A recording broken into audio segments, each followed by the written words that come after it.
De FM 98 de la Mande FM. Bonsoir à toutes, bonsoir à tous. Cette année qui se termine, cette année 2019 qui se termine, voit poindre l'année 2020, le grand tournant. Elisabeth Tessier ce soir avec donc son livre 2020, le grand tournant, prévision astro-géopolitique pour le monde et pour vous. Elisabeth Tessier, bonsoir. Bonsoir, chez Très Daniel. Chez Très Daniel, édition Très Daniel, on le dit. Après 8 ans de silence, vous écrivez dans votre livre. J'ai écrit ça. Oui, tout au début. C'est une erreur de frappe. Oh là là, comment j'ai pu écrire ça? C'est pas vrai du tout.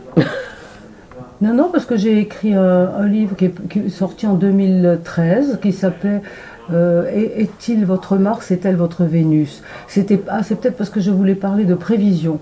Et c'était pas un livre de prévision en 2013. C'était un livre de caractérologie, d'astro-caractérologie, si vous voulez. Ce qu'on appelle les trucs composites, c'est-à-dire de compatibilité, voilà, un livre d'astro-compatibilité. Oui. Elisabeth Tessier, vous êtes titulaire d'un doctorat de sociologie, vous êtes la plus célèbre des astrologues européennes, on dit bien. Vous avez été formée par c'est quoi, Henri-Joseph Gouchon, un des papes de l'astrologie. Oui, avec Barbeau, c'était les deux plus grands. Ouais. Barbeau, c'est très intéressant. Moi, j'avais acheté ses livres. Il vient de décéder, là. Zut alors. Ouais. Eh ben oui. Ça arrive à tout le monde. Oui. Vous pratiquez depuis 1975. Vous avez conseillé nombre de personnalités, parmi lesquelles François Mitterrand et le roi Juan Carlos. Et vous vous êtes lancé très tôt dans la défense de l'astrologie. C'est vrai. Vous avez familiarisé le grand public français avec l'art royal des astres grâce à vos émissions de télévision novatrices comme Astralement Vôtre, premier horoscope télévisé du monde diffusé sur Antenne 2, et vos très nombreuses prévisions qui se sont avérées: Tchernobyl, le mur de Berlin, la guerre du Golfe, l'élection de Jacques Chirac, de Nicolas Sarkozy et de Donald Trump. Oui, de beaucoup. Oui, Donald Trump. Ça, je suis très très fière. Vous savez, je peux dire un truc là-dessus? Bien sûr. Sur Trump. Oui, je voulais vous raconter quelque chose sur Trump. Parce que ça, quand même, c'est une de mes prévisions les plus... dont je suis quand même assez fière. Le 18 mars 2017... on parlait déjà de Trump, mais il n'était pas encore candidat des Républicains. Je fais son portrait, je le mets sur Facebook et je dis il pourrait bien être notre prochain président. Comme on sait, il est devenu le président. Et ça, quand même, c'était, je veux dire, assez risqué, parce qu'il n'était même pas candidat, d'accord? Bon, il a été élu président. Et puis, là-dessus, autre chose sur Trump, qui est d'ailleurs dans le livre, parce que je me suis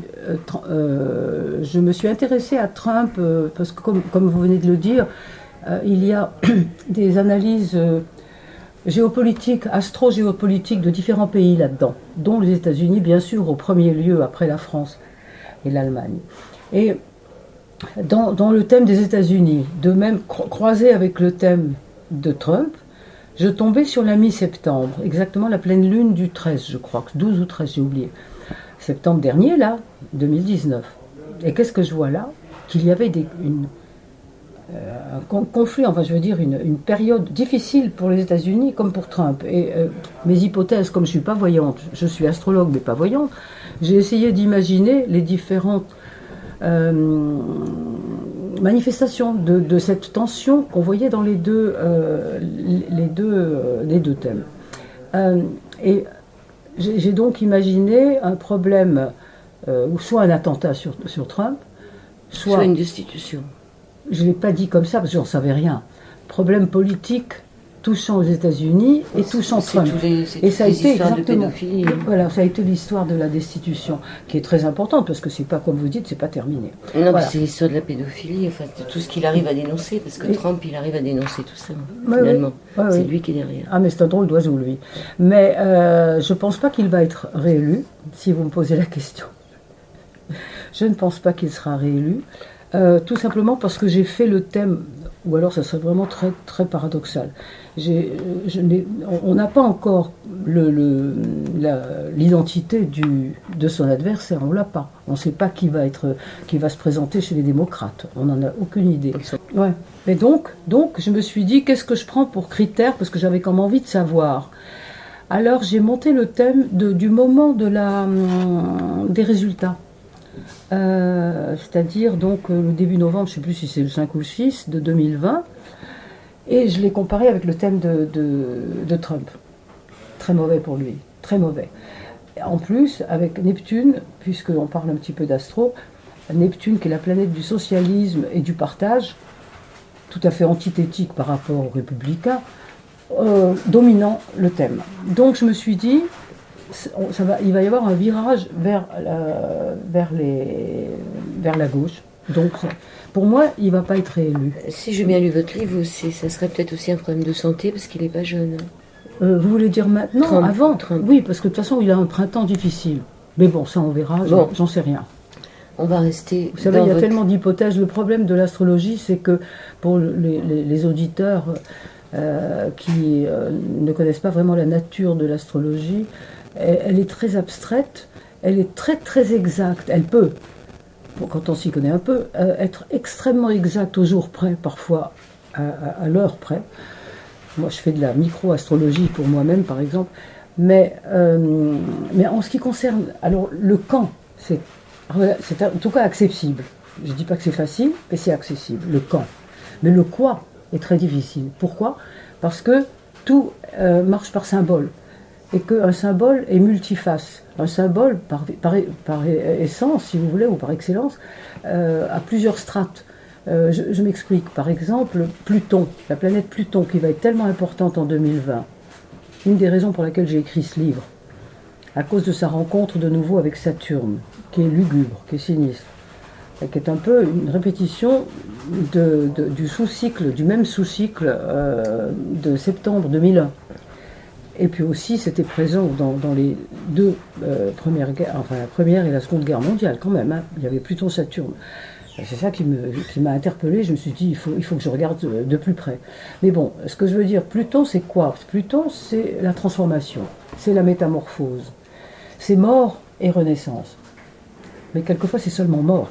C'est le plutonium aussi. Oui, le plutonien, justement, ils sont. Ça, c'est autre chose. C'est pour la caractérologie, pour les gens. Non, je dis le plutonium, c'est-à-dire que ça a été découvert en même temps que le plutonium. Ah, le plutonium, ouais. J'ai compris les plutoniens, pardon. Ouais. Oui, mais bien sûr. C'est très très intéressant la symbolique, parce que les planètes ne sont pas découvertes à n'importe quel moment. Pluton a été découvert en 1930, au moment justement où on a fait la première fission de l'atome. C'est quand même pas par hasard.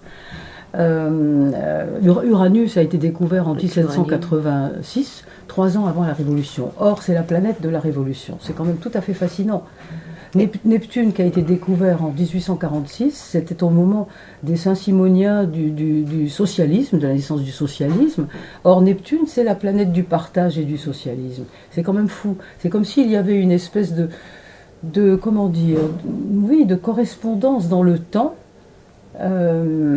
entre les périodes, les planètes découvertes par l'humanité et le climat qui agite le monde à ce moment-là. C'est vraiment fascinant. Alors, pour revenir à Pluton, Saturne, ce fichu... non, je parlais d'abord du symbolisme de Pluton, d'accord ? Alors, Pluton, c'est la transformation. Mort et renaissance. C'est le plutonium, effectivement. Donc, c'est pour ça que j'ai prévu Tchernobyl à cause de cela. À cause du fait qu'il y avait Soleil opposé Pluton, mais aussi Neptune. Neptune, c'est la salissure, ce sont les poisons, les gaz, etc. C'est le rêve aussi. Pardon ? C'est le rêve. Ah oui, aussi. bien sûr. Mais en l'occurrence, quand il est associé à Pluton, c'est plus du tout le rêve. Ça devient extrêmement dangereux. Et c'est comme ça que j'ai prévu Tchernobyl pratiquement au jour près, dans mes livres, 1 an avant. Et qu'est-ce que c'est encore ? C'est la haute finance, Pluton, d'où le mot de plutocratie. Hein. C'est aussi, donc, c'est, comme je vous ai dit, le pétrole. Donc il risque d'y avoir là, avec la rencontre de Pluton-Saturne, surtout qui va être très forte en début d'année et en fin d'année, dernier trimestre. Alors là, ça va fumer. 12 janvier, hein, vous dites. C'est ça, 12 janvier, autour du 12 départ. janvier, il se passe quelque chose, ça je suis sûr. Alors, où c'est des attentats, parce que Pluton c'est quand même les attentats, c'est plusieurs hommes d'État qui ont été tués, comme Sadat, ou comment il s'appelait, Olaf Palme, etc. C'est sous une conjonction Soleil-Pluton. Et là, il va y avoir non seulement Soleil-Pluton, mais il y aura Soleil-Saturne-Pluton. Donc ça va être très puissant. Et la fin de l'année ne va pas être plus rigolote. heureusement, je viens au-devant de votre question, parce qu'il n'y a pas que du sinistre dans l'année, heureusement. Il y a un beau cycle, très beau cycle, comme antidote. C'est Jupiter-Neptune. Et Jupiter-Neptune, il se trouve que c'est le cycle en même temps de la France, parce que toutes les républiques françaises ont été constituées sous un aspect de Jupiter-Neptune, sauf la deuxième république.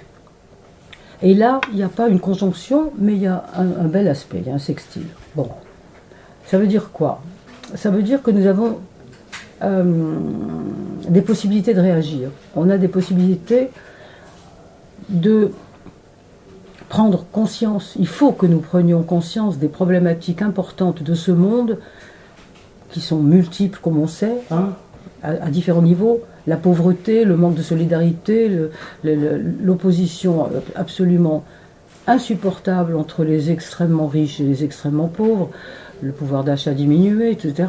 Les problèmes sanitaires, les problèmes sociaux, tout ça. Mais c'était la planète, bien sûr, le climat et tout. Il faut qu'on prenne conscience, et avec Jupiter-Neptune, je pense qu'on peut être inspiré pour trouver des solutions, ou des semblants de solutions. Et ça, c'est un climat qui va déjà se profiler en février, mais qui ne sera pas encore très fort à ce moment-là. Mais les choses peuvent déjà émerger, étant donné que janvier et février seront tellement durs avec Saturne-Pluton. Mais donc, il va déjà y avoir un semblant, une aurore de solutions, de possibilités en février, puis en juillet, au moment de votre anniversaire, ma chère. Et ensuite, dans le dernier trimestre, qui, sur le plan mondial, ça va pas être de la tarte. Parce que non seulement... on y arrive.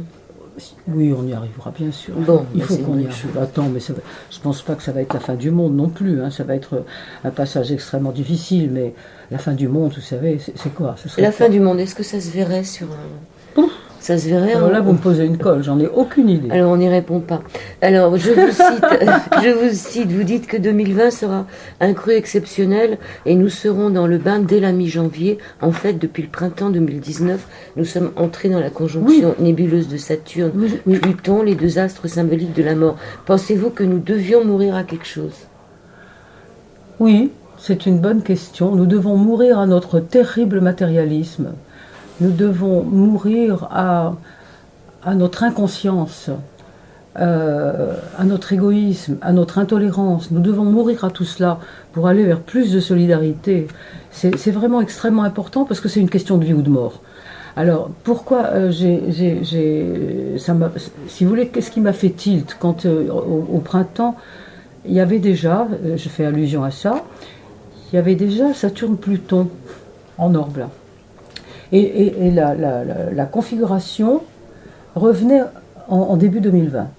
Qu'est-ce qui s'est passé au printemps? On a eu les problèmes déjà de l'Iran avec les États-Unis. Parce qu'attention, tout à l'heure, quand j'ai parlé de symbolique, j'ai oublié de parler de guerre. Il y a des risques de conflit. Risque de conflit. Malheureusement, on avait compris. Je crois qu'on est tous en train de... Oui, je ne sais pas si on a compris. Parce que, non, on est tellement habitué à la paix depuis, on n'a plus de guerre depuis, grâce au ciel. Parce que vous êtes suisse. Non, moi je suis française. Oui, non, mais vous vivez en Suisse. Mais en France, on est vous savez, tous... Genève, c'est à côté. Hein, oui, mais la Suisse est un peu protégée quand même, au niveau de ça. Donc nous, en France, je pense, et en Europe, on est tous en train de se poser la question de cette dernière guerre mondiale. Donc, mais c'est pas exclu qu'il y ait un conflit, c'est pas exclu. Mais pour moi, il serait la continuation du printemps 2019, puisque ça se répète au début 2020. Et je me suis demandé, je ne sais pas si actuellement, entre l'Iran et les États-Unis, ça brûle ou pas, mais ça pourrait se remettre à flamber. Voilà. Alors, comme le foyer de l'Iran, c'est un tout petit foyer de rien du tout à côté comment dirais-je, d'un géant, d'un incendie aux États-Unis. Je veux dire, ça n'a rien à voir. Si ça doit flamber entre les deux, moi je dois dire que ça fait peur. Hein. Ouais. Un autre cycle, celui de Jupiter-Saturne, d'une durée de 20 ans, se profile, donc, comme vous le disiez tout à l'heure, en fin d'année 2020. Oui, ça c'est pas pour tout de suite. Et sera pratiquement conjointe à la dernière conjonction Jupiter-Pluton en Capricorne de l'année. En quoi ce cycle Jupiter-Pluton était le plus important pour les anciens astrologues? Non, c'était Jupiter-Saturne. Pour les anciens, c'était Jupiter-Saturne. Ils ne connaissaient pas Pluton. Ah oui, Pluton vient d'être découvert. Oui. Et il vient d'être déclassifié aussi. Pourquoi ils l'ont déclassifié? Mais c'est complètement crétin. Ils l'ont déclassifié en vertu de qualité. Il est pas assez gros. De qualité, comment dire? Non, c'est parce qu'il est petit. Oui, c'est ça. De qualité, je dirais, matérielle, de distance, de grosseur et tout. Mais c'est pas ça qui fait la force d'une planète, forcément. C'est complètement idiot. C'est la planète la plus puissante parce que c'est la plus lointaine et la plus. C'est celle qui englobe tout le système solaire. Donc, pour moi, ça continue d'être une planète ô combien est très très très puissante. D'ailleurs, on va le voir en janvier. On va le voir. Vous parlez d'une conjonction Jupiter-Neptune qui ne se produira qu'en 2022. Oui. Qu'est-ce que ça nous donnera? Les élections en France, c'est quand? 21 ou 22? Je pense que... Je ne me rappelle plus. Mais de toute façon, Jupiter-Neptune... Comme je viens de le dire, c'est le cycle de la France.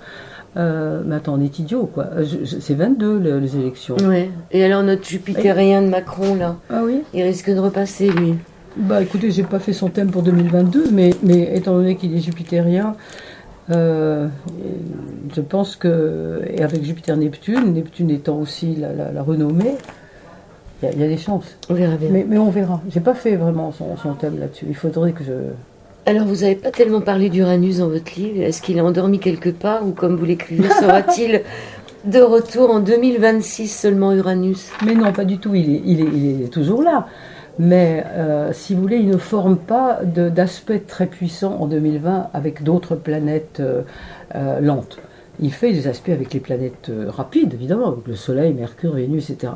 Et il va toucher les premiers décans des signes fixes, comme le Scorpion, le Taureau, le Verseau et le Lion, pour lesquels il change la donne.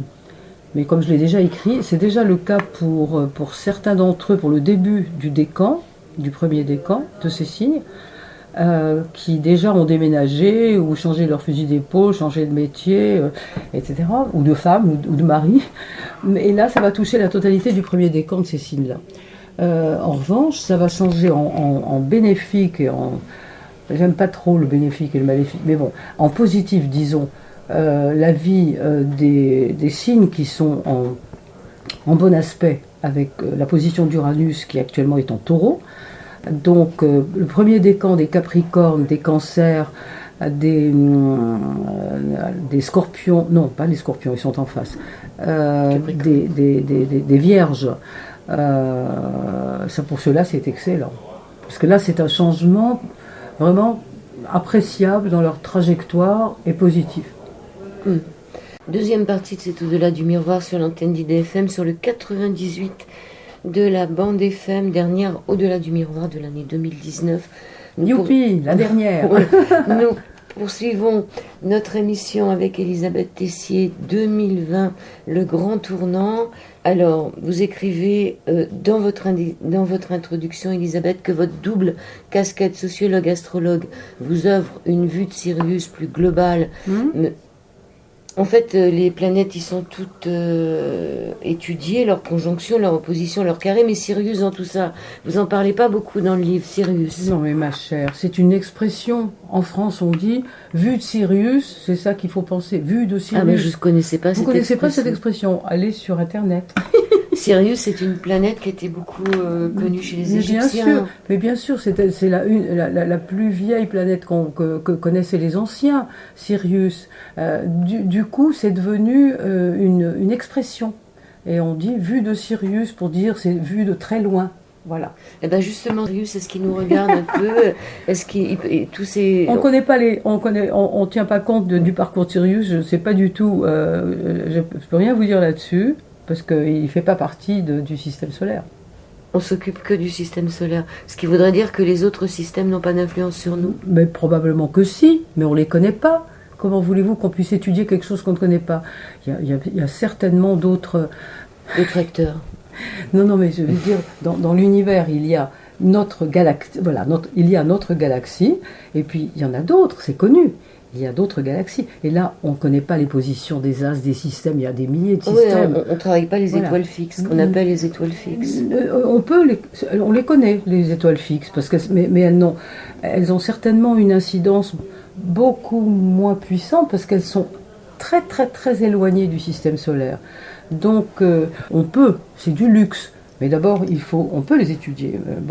Par exemple, je sais pas, moi je suis né avec Spica sur le milieu du ciel, Spica, ou bien Vega sur mon soleil. Vega qui est en Capricorne, à 15 degrés, qui a supervisé, qui était là dans le ciel de Jeanne d'Arc, de Kepler. Et puis aussi de Bibi. Non, vous êtes allé chercher les étoiles fixes. Mais pas du tout, elles apparaissent tout de suite quand on est astrologue. Les grandes étoiles fixes, on les connaît. Donc Psycha, ça c'est entre nous. Quand j'ai perdu ma première chienne, je me suis dit que je donnerais toujours des noms d'étoiles à mes prochains chiens. Et j'ai eu une petite fox terrier qui avait 17 ans qui s'appelait Psycha. Comme ça, je la cherche dans le ciel. C'est joli ça. Oui, c'est une étoile de la Vierge, Psycha. C'est ça, mais qui est en fait en balance. Ouais. Donc, elle est à 20 degrés de la balance. Donc, ça, c'est joli d'appeler son Spica. Elle a vécu 17, c'est beaucoup. Ben oui. Allez, ça, c'était entre nous. Alors, en ce qui concerne l'ère du Verseau, est-ce que vous pourriez nous dire si nous y sommes déjà, ou à défaut, si nous n'en sommes pas loin? Écoutez, on n'en sait rien.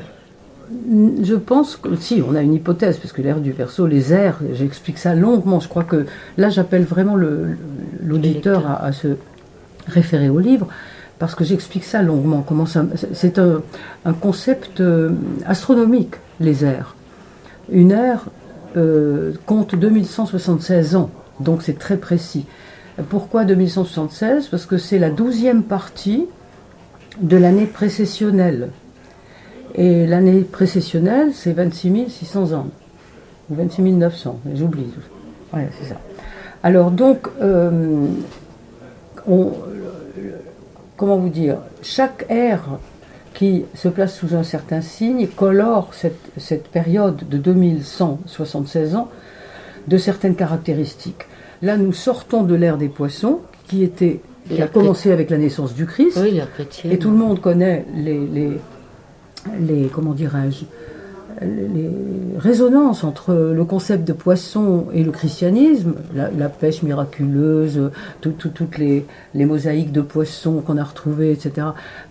Et donc pendant 2100 ans, 2176 ans, on est sous cette on peut dire, dans ce climat poisson. Mais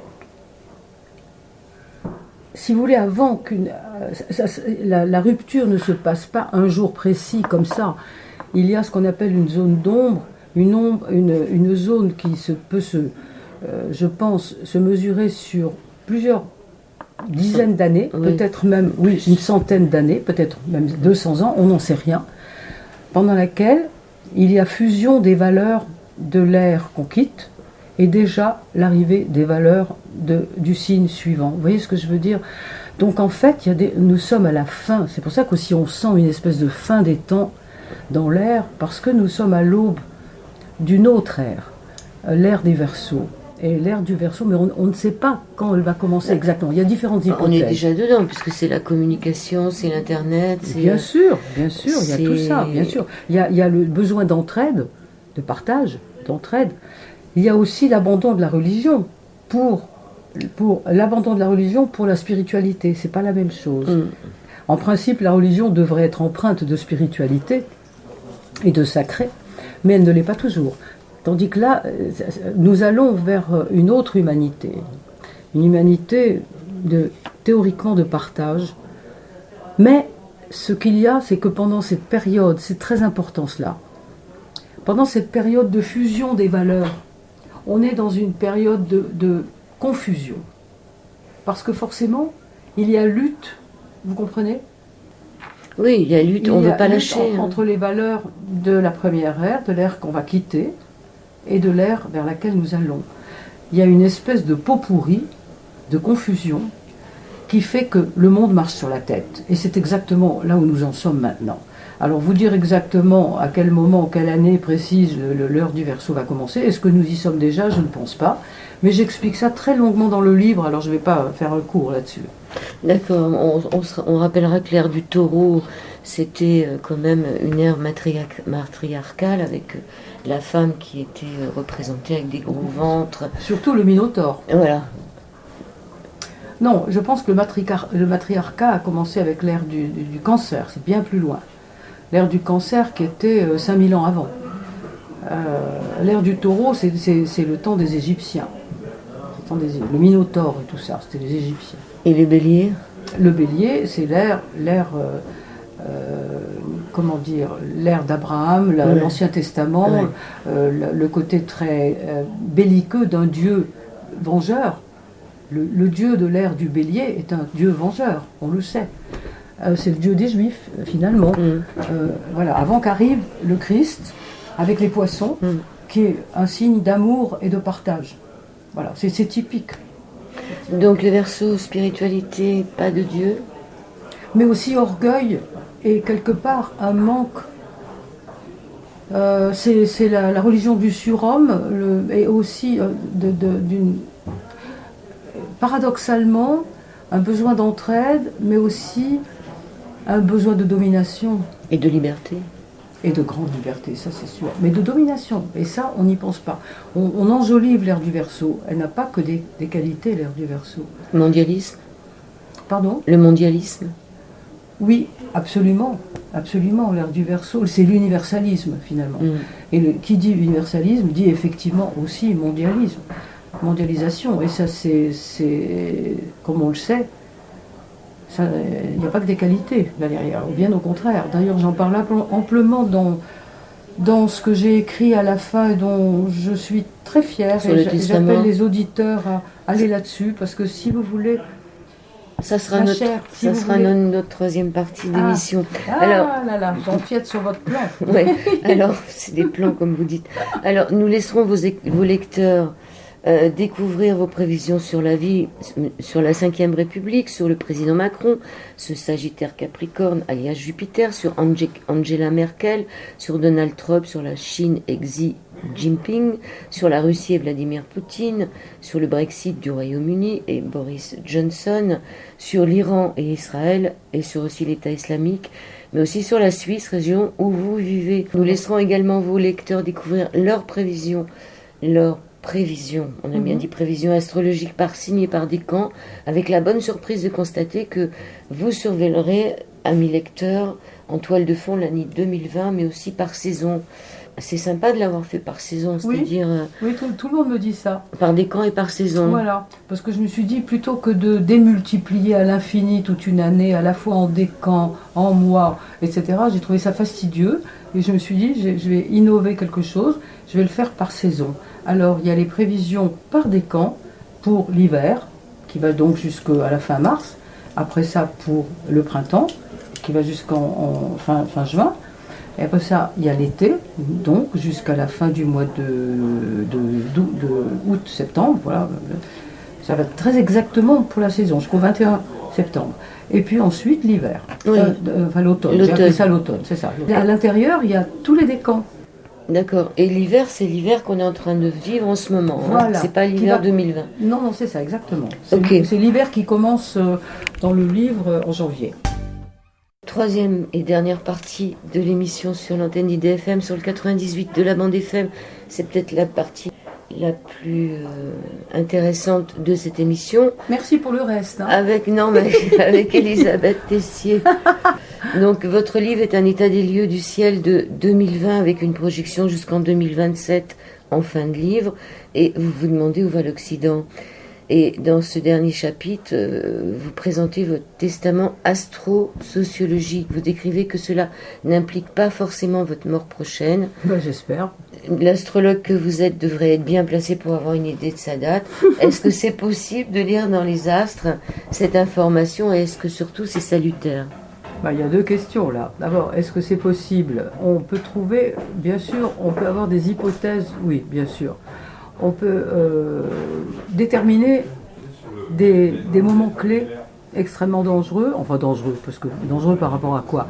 Disons, des moments clés, je dis que ce qui est possible, oui, il y a beaucoup dans le passé, beaucoup d'astrologues, à commencer par Nostradamus, qui s'est couché le soir et qui a dit à Catherine de Médicis, demain je ne serai plus là.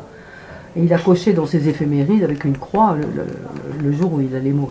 Evangeline Adams, qui est une astrologue américaine du XXe siècle, qui était à la radio, elle a commencé les premières émissions de radio d'astro à la radio. Elle aussi, elle a prévu sa mort.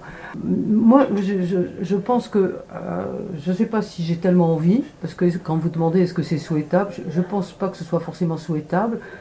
Oui et non. Alors d'abord, pour répondre à la première question, parce que je m'embrouille un peu, on peut trouver des hypothèses, des échéances. Est-ce que ça sera la dernière? C'est pas sûr. Parce que, si vous voulez, ce qui est intéressant et que les gens ne perçoivent peut-être pas tout à fait, et ça, le mot-clé, c'est comment il s'appelle? Begdadi qui vient de mourir. Là. Oui. Je voulais dire un mot là-dessus. C'est que les astres dans le ciel après la mort de quelqu'un continuent dans le ciel, évidemment.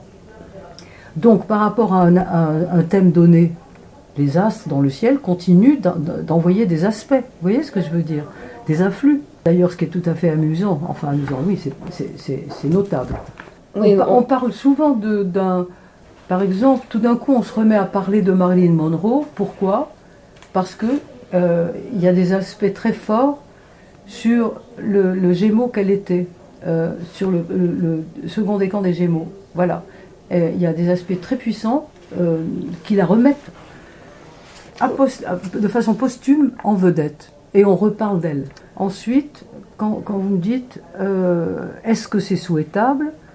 Oui et non. Ça dépend de la personne en question. Si il faut qu'elle soit forte pour pouvoir supporter cette idée. C'est pas drôle de partir comme ça. D'abord, on ne sait pas, on n'est pas sûr de savoir de quelle manière on va partir. Alors déjà, on a des hypothèses en astrologie. On peut cerner un peu le scénario, mais c'est quand même très abstrait l'astro. Hein. L'astro, c'est pas de la voyance, c'est très abstrait. Donc on peut dire si on va mourir à la maison, si on va mourir en voyage, si on va mourir de mort violente, ça se voit. Mais dire exactement dans quelles circonstances, bon, alors déjà on ne sait pas très bien comment on va mourir. Bon, est-ce qu'on est prêt à affronter cette échéance? Si elle est dans le vague, dans le flou, oui, on dit mon heure sera mon heure et voilà, je suis prêt. Vous comprenez? Mais le savoir avec exactitude, il faut vraiment être hyper fort, psychiquement. Voilà. Moi, je ne suis pas sûre d'avoir envie de savoir exactement, mais ça je ne peux pas m'empêcher de regarder quand même. Comme vous dites, Nostradamus, est-ce qu'il l'a vu dans les astres? Ah ben bien sûr. Ou est-ce qu'il l'a su? C'est une autre chose. Non, dans les astres. Il était astrologue avant tout. Voyant également, mais astrologue. J'en sais rien comment il l'a su. Mais de toute façon, Evangeline Adams, c'était sûrement par l'astro.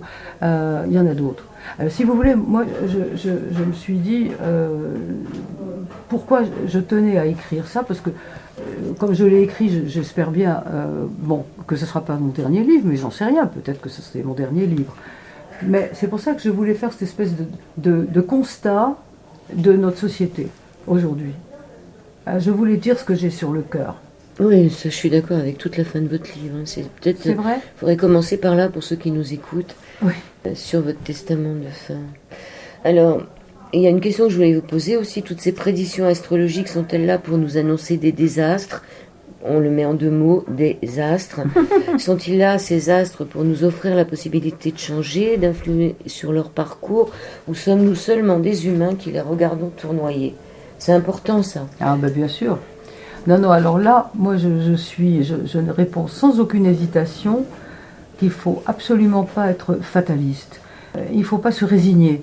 Si nous avons devant nous, il y a certains signes l'année prochaine qui sont quand même assez sollicités, pour ne pas dire visés, par la conjoncture, à savoir la Balance, le Bélier, le Cancer et certains Capricornes, parce que ces trois planètes en Capricorne très très puissantes Ça dépend sur quel soleil natal du Capricorne ça tombe.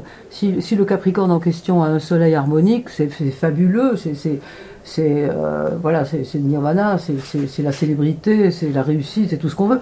Mais si le soleil natal est dissonant, alors ça explose. Voilà. Bon, mais tout ça, ce que je veux dire, c'est qu'il y a quand même des signes qui sont l'année prochaine très sollicités, très défiés. Il y a un grand défi envoyé par les planètes. Alors là déjà, il faut dire une chose très importante pour nos auditeurs, c'est que un thème astral ne se compose pas seulement du soleil natal, c'est-à-dire qui est le reflet de votre jour de naissance. Vous avez à côté du soleil natal, vous avez dans le ciel au moment de votre naissance, à une heure précise, parce que l'astrologie pure et exacte doit tenir compte du lieu et de l'ascendant, le lieu avec la latitude et la longitude. Vous n'avez pas le même thème si vous êtes né à Hong Kong ou à Paris. Donc vous avez à ce moment-là l'ascendant, le signe ascendant, qui est en fait le signe qui monte à l'horizon est au moment de la naissance, à l'instant, et toutes les 4 minutes ça change d'1 degré, donc c'est très exact. Alors, vous avez l'ascendant, vous avez comme autre paramètre, vous avez la Lune, très importante, encore plus pour un cancer, parce que c'est la planète du cancer. Ensuite, vous avez Mercure, encore plus important pour les Gémeaux et les Vierges, parce que c'est leur planète. Ensuite, vous avez Vénus, plus importante pour les Taureaux et les Balances, c'est la planète de ces deux signes. Mars, plus importante pour le Scorpion et le Bélier. Vous avez Jupiter, très importante pour les Sagittaires, pour notre fameux Sagittaire. Bon, je sais de qui on parle, là. Le fameux... Les Sagittaires s'agitent beaucoup. Alors, et puis, vous avez aussi Saturne, Uranus, Neptune. Toutes ces planètes sont dans votre thème astral. Et toutes ces planètes reçoivent aussi des influx dans l'année. Vous voyez? Alors, quand vous recevez des mauvais trucs, des choses difficiles à vivre sur votre soleil, comme ça va être le cas des signes que j'ai cités, eh bien, imaginez-vous, il faudrait, pour être sûr que ça va être vraiment très très très difficile, ce serait étonnant que tous les paramètres de votre signe, de votre thème natal reçoivent des mauvais trucs. Oui. C'est pas possible. Voilà. Donc il y a toujours quelque chose pour rattraper la situation. Donc il ne faut pas, je reviens à votre question, il ne faut pas être fataliste, il faut prendre les difficultés à bras-le-corps, et parfois, d'une chose très difficile va sortir un bien, on le sait tous. Tandis que si vous vous couchez et que vous attendez que ça passe, c'est quand même très malheureux, parce qu'à ce moment-là, vous êtes régi par une espèce de fatalité, c'est pas bon. Donc dans la dernière partie de votre livre, vous évoquez Jean-Pierre Chevènement dans sa préface au livre d'Élie Harrier de 2012, Mondialisation, déclin de l'Occident. On va parler un peu plus de... Voilà.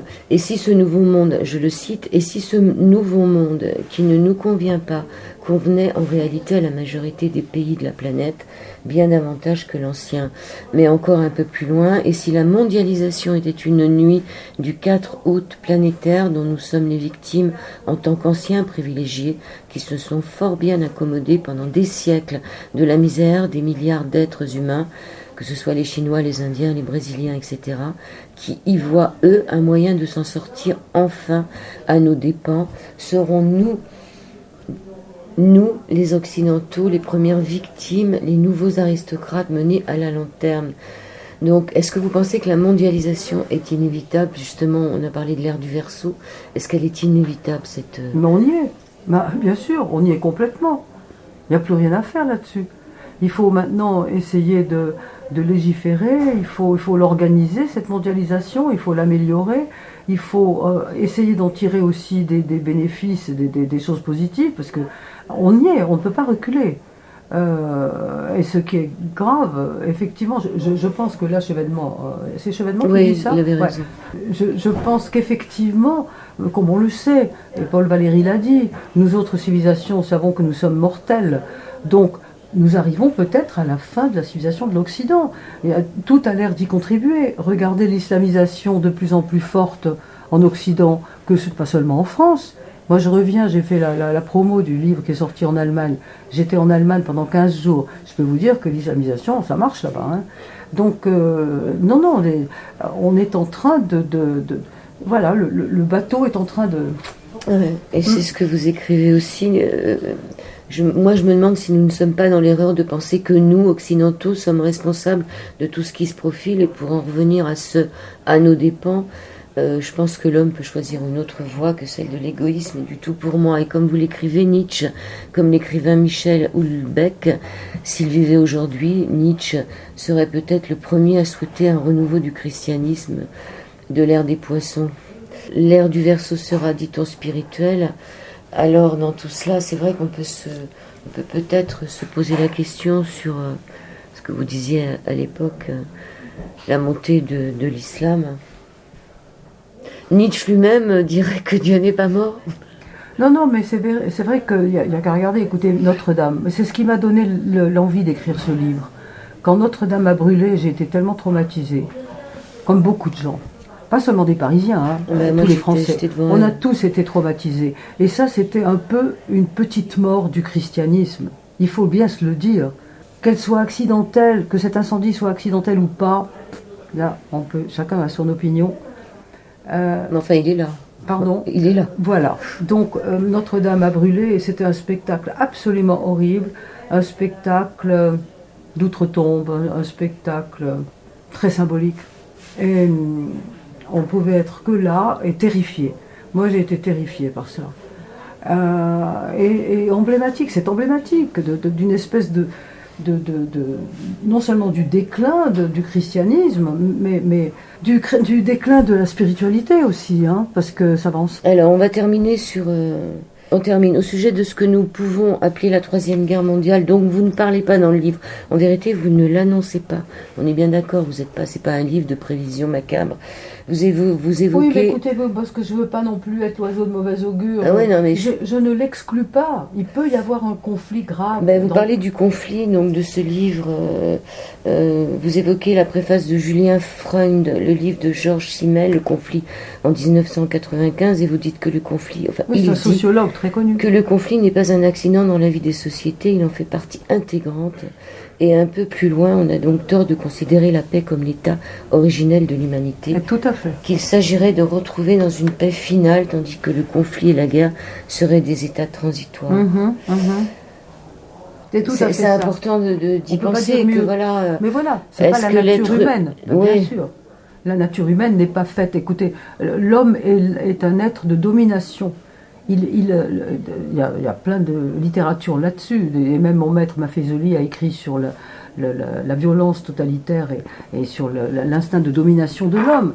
Et également le professeur Laborit, avec qui j'ai fait un livre, Étoiles et molécules, lui, d'ailleurs tous les deux sont scorpions, c'est intéressant, et tous les deux étaient absolument persuadés, et pour moi c'est le bon sens, que l'être humain est un être de domination. Donc il peut avoir, quand il est très évolué, il peut aller au-delà et essayer de contrer cet instinct primitif et primaire, mais à la base, c'est un être de domination. C'est Abel et Caïn, c'est celui qui va dominer, hein, qui va tuer l'autre. Regardez les sociétés, le profit de toutes ces sociétés, tous ces comment dirais-je, Et puis au niveau des animaux aussi. Ah bah oui, ne m'en parlez pas. Voilà, parce que c'est vrai que ils ont tellement les animaux, ça me tue ça.